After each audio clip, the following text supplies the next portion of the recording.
It's Brian Preston, the money guy.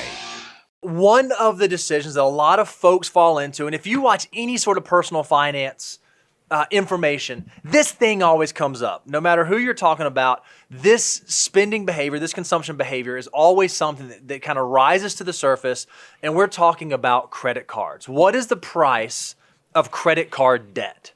Yeah, credit cards, we tell you all the time, debt is a four-letter word, especially credit card debt, because this is one of those things, a lot of people are like, does this mean you're just all against credit cards? No, we're not against credit card use. That's right. We are completely against credit card debt. And that's because this thing we talk about all the time, compounding interest, deferred gratification. And compounding interest is going to be the thing where you take just a little bit today for that great big beautiful tomorrow. Mm-hmm.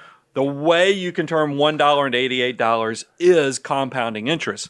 When you use credit cards, they take interest rates that you should be earning for yourself and they turn it on its head and actually bring it against you. So you're turning compounding interest to start being a force that works against you. That's right. And that is not a healthy behavior. So we thought one of the things that might be valuable to walk through is sort of a case study, right? So let's look at the dark side of compounding interest. Let's just take a young person, 22 years old, that has an average credit card balance, and they're going to make the minimum monthly payment. So right now, the average consumer credit card balance is somewhere around 17.7, 17.8%.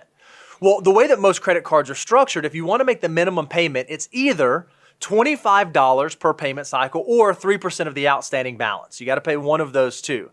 Well, if you just look at the average credit card balance across credit card debt carriers right now, it's a little under $6,200. Yeah. So if you had $6,200 of credit card debt and you chose to just make the minimum payment, well, what's going to happen is you're actually going to pay $5,543 in interest, and it's going to take you almost 15 years to pay off that $6,200 of credit card debt. So that $6,200 is actually going to cost you almost $12,000. This is the epitome of fake it until you make it. Yep. And I think that is the siren song of credit cards, Bo, is that when you're young, you're broke. We're all broke. Yep. It's just how much are you faking it? Mm-hmm. So a lot of people, you're broke, and you hear this siren song of, hey, it's okay. You deserve it. Mm-hmm. You reward yourself. Go ahead. And you use that debt, that credit card debt, as a bridge to carry you until your income reaches the point that you can truly afford it. The problem is, that is quicksand, because what seems like a viable strategy to fake it until you make it, you're going to find, guys, it's called a siren song on purpose. It's just you see all those horror movies where the beautiful mermaid turns into this serpent that pulls you deep into the water and gets you in trouble. That's why we talk about zombie debt. We talk about all the things, but this is the big takeaway. This is close to $12,000. You're like, okay, so I know if I'm buying $6,000 worth of goods, it's really costing me $12,000. That's steep, but over 15 years, that's just I'm just paying double what something actually costs. Sure. Maybe that's okay because my income's going up.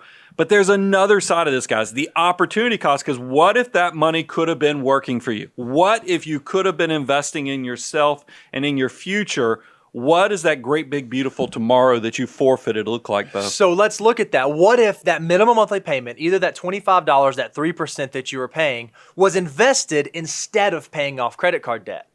Well, what you can see is after that 14.9 year period, after that almost 15 years, you will have almost $35,000 saved for retirement. Remember, you only put in the $11,000, right? That minimum payment that you were paying in, almost $12,000, but it will have turned into $35,000. So that close to $12,000 turns to close to $35,000 by the time the 14 to 15 year period is over. Yep. But that's only part of the story, because we know that probably the addiction that nobody talks about because you become an empire builder is the addiction to saving for the future.